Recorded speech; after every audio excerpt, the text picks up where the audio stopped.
Hi, welcome to my channel. I created this channel in order to document my progress through what I'm calling the Math and Physics Challenge. Now, first of all, why did I give it such a bad name? Well, I don't know, and if you have any suggestions, please leave them in the description below. Actually, the description is for me. Please leave them in the comments below.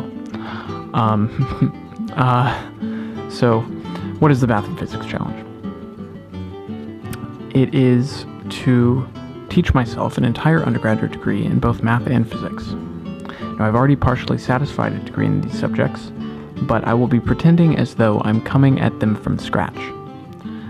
I think this will be beneficial for the people interested in following my progress, and I think it'll be more beneficial for me because I'll get to review a lot of material. In the next two videos, I will be going over exactly what courses I'll be taking.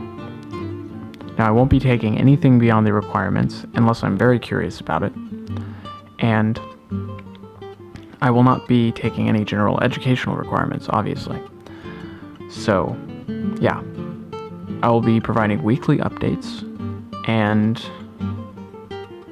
I will be building a Discord community, so if you're interested in following my progress and interacting with me directly, then feel free to join the Discord community.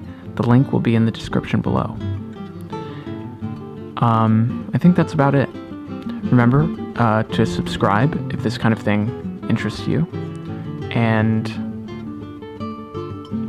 like the video because that's apparently important. Okay, have a nice day.